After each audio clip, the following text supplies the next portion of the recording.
There's a voice inside your head that never stops talking. You wake up with it. You fall asleep to it. Sometimes it's your cheerleader. Sometimes it's your worst enemy. But here's the question most people never ask. If you can hear the voice, who's the one listening? That's the beginning of awakening. The realization that you are not your mind. And the moment you understand this, your entire inner world begins to change. Most people live as prisoners of thought. They believe that the stream of mental noise in their head is who they are. But thoughts are not you. They're not personal. They are frequencies, dust motes floating through the light of consciousness. Look around you right now. Thoughts are everywhere, drifting through the collective mind of humanity. They're contagious, like static in the air, and they only come to life when you give them attention. That attention is your life force, your creative energy. Where your awareness goes, your energy flows, and what you energize becomes real. Think of the mind like a sushi conveyor belt that never shuts off. It isn't doing this to annoy you. It's doing it to keep you safe. Your brain is a prediction machine, not a truth machine. Its first job is to guess what's coming next so you don't get blindsided. Repeating familiar thoughts, even if they're negative, reduces surprise. And less surprise feels safer to your nervous system. It's also cheaper. New thoughts cost more energy, so the mind recycles old templates it already has on file. Worry, comparison, guilt, whatever's been used the most. Add emotion to the mix, and those thoughts get stamped urgent. If a topic once carried a big hit of fear or shame, your system flags it as important and serves it again because it worked to get your attention last time. Your body helps lock this in. When your heart races or your stomach tightens, the brain hunts for a story to explain it and grabs the nearest thought that fits. Over time, you build an inner playlist where certain sensations call up the same tracks. Identity keeps the loop running too. We all carry quiet stories about who we are. I'm the fixer. I'm the outsider. I can't fail. And the mind prefers thoughts that protect that story because coherence feels safer than change. Culture piles on by handing you ready-made channels. Family takes, social feeds, school norms, and the most repeated narratives start to sound like facts simply because you've heard them so often. None of this means the mind is against you. It means the system is biased toward protection, energy savings, and keeping your life story stable, even when that stability no longer helps. Now, why do we so quickly become our thoughts once they arrive? Speed. In the wild, you didn't want a debate. You wanted a decision. Identification, merging with a thought, creates instant, unified action. The thought fires, the body follows, and the body makes the thought feel true. That closed loop is convincing. Thought sparks chemistry. Chemistry feels like proof, and the proof reinforces the thought. Language glues it together by slapping I on everything. I am anxious. I am a failure. So passing weather gets mistaken for identity. Early conditioning strengthens the fuse. We absorb caretakers' moods and messages. Then later, the old costume slips on by itself whenever life rhymes with the past.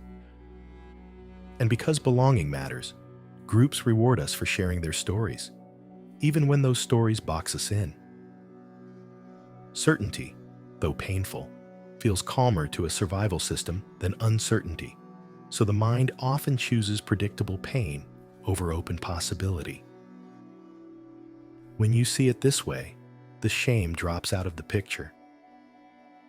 You're not broken because your mind repeats the same themes or because you momentarily become what you think.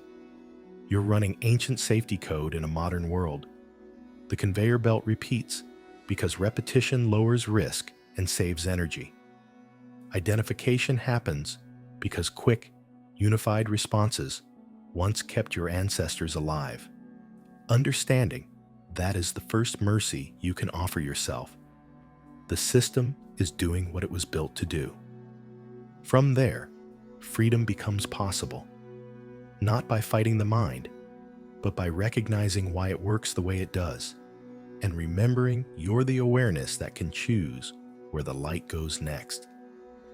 There's a quiet shift the first time you really see a thought instead of being the thought.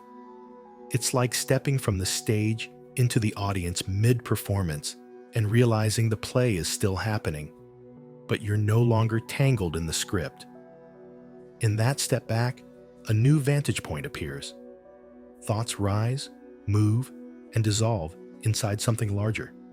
That something larger is you, as awareness, not as the latest storyline.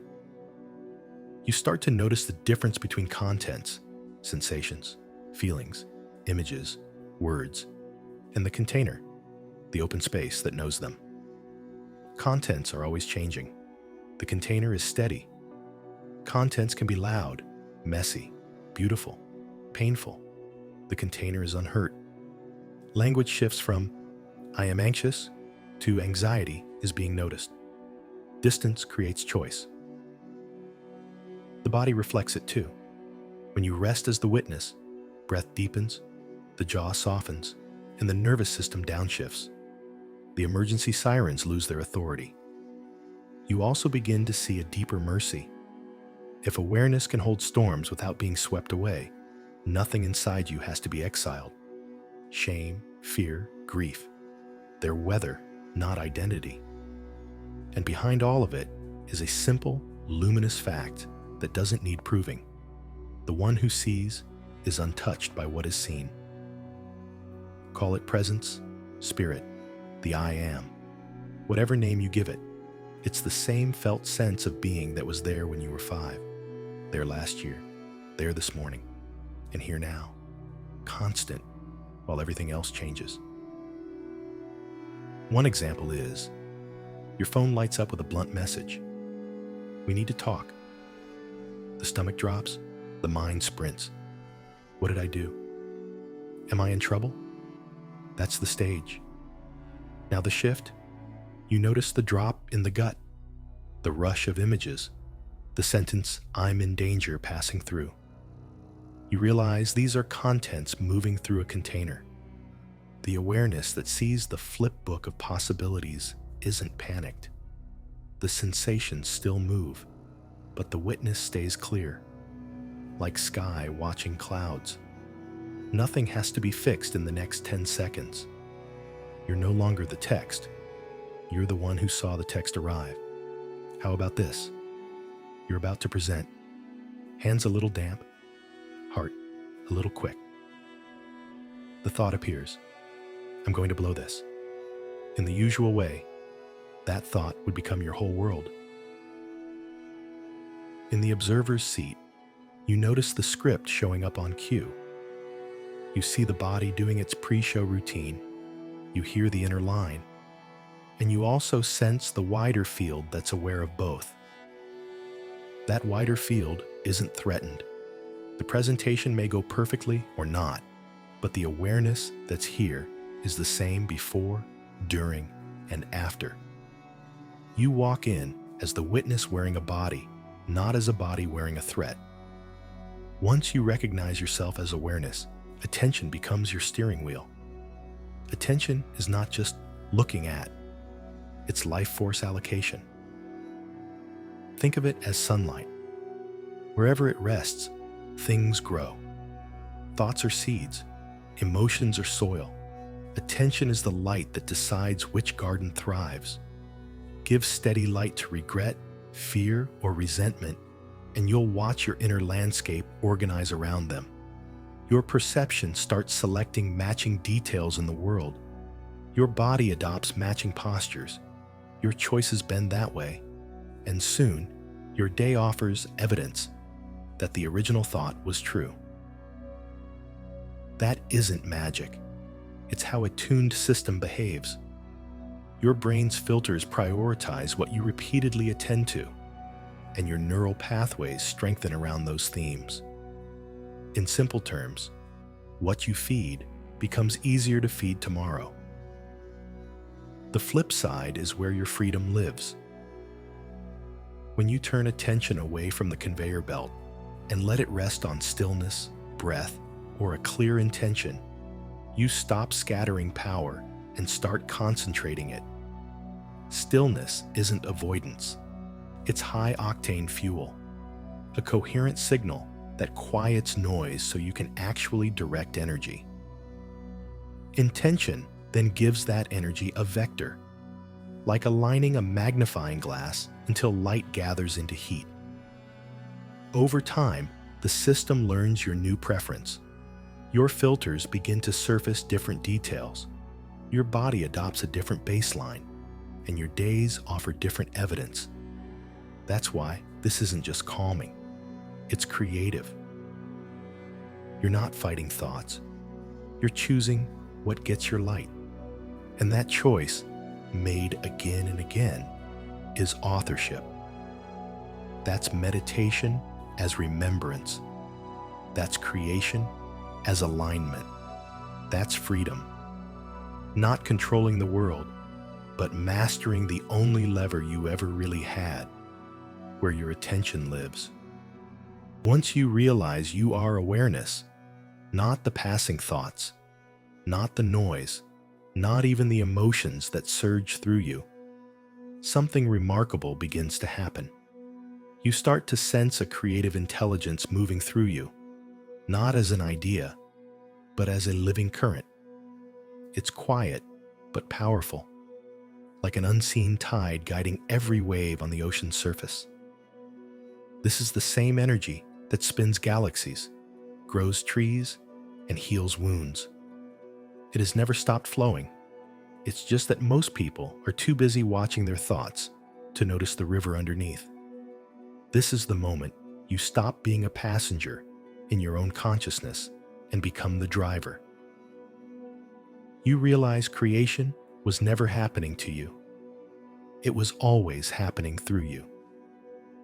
Every thought you've ever obsessed over, every fear you've replayed, every dream you've believed in, they've all been sketches on the canvas of your awareness, drawn with the ink of attention and emotion. When you see that, responsibility and freedom merge into one. You're no longer waiting for the universe to deliver something to you. You are the universe expressing itself as you. That's why awareness isn't passive. It's not some detached watcher sitting on a mountaintop doing nothing. Awareness is participation. It's choosing where to let the divine current flow next. The clearer your awareness, the purer the current. The more divided your attention, the more distorted the flow becomes. That's why people say, be still and know. Stillness isn't about doing less. It's about removing interference so life can move through you without resistance. Imagine a radio dial. The signal was always there, but until you tune to the right frequency, all you hear is static. Awareness is the tuner. Attention is your hand on the dial. Intention sets the station. When all three align, you experience the miracle of resonance, life responding to you like an echo in perfect time. You think it, feel it, embody it, and reality mirrors it back. The birth of a new creator isn't about ego or control. It's about remembering your role in the divine equation. T. The universe doesn't hand out power selectively. It expresses itself through everyone. Most people just never claim it. But once you do, once you know that your awareness is the instrument through which creation plays its music, life begins to feel symphonic. Every encounter, every challenge, every delay becomes part of a rhythm, guiding you to refine your sound. You stop chasing outcomes because you understand outcomes are echoes. You stop fearing chaos because you recognize chaos as raw clay, waiting for your consciousness to shape it. You stop begging the universe to change and start realizing you are the universe, speaking its next creation into being. And when that realization lands, even for a moment, the search ends. The mind quiets. The air feels different. You remember, you were never just the thinker. You were never just the thought. You were the light that made both possible. At some point, every seeker reaches a quiet realization. The journey you've been on wasn't about becoming something new. It was about remembering what you've always been. You traveled through the noise of the mind, through fear and attachment, through the storm of thoughts that once felt like your identity, only to arrive where you started. Here, still, awake, infinite. When the mind loses its grip, something timeless begins to breathe through you. It's not dramatic. It's not loud. It feels more like exhaling after holding your breath for a lifetime. The search ends because the seeker dissolves. What's left is awareness, pure, simple being. The same awareness that watched your first sunrise, that sat with you during heartbreak, that whispered to you in the middle of the night when you thought you were alone. That presence was never gone. You were just looking at everything but it. And now you see. You realize the universe never demanded perfection. It only wanted participation. Every mistake, every doubt, every breakdown was part of the curriculum that taught you how to remember yourself. Pain wasn't punishment. It was resistance to what was trying to awaken through you. And when you stop resisting, life stops being a battlefield and becomes a classroom of miracles. This is what awakening really means. It's not about escaping the human experience. It's about embodying the divine one. You still pay bills, answer texts, and get stuck in traffic. But beneath all that movement, there's an unshakable stillness that nothing can touch. You can feel sadness without drowning in it, love without losing yourself in it, success without becoming enslaved by it. You start to live like the sky, vast, open, allowing every cloud to pass through without clinging to a single one. When you know yourself as that pure awareness, you begin to see the same light shining through everyone else. Even the people who hurt you, even the ones still lost in their thoughts.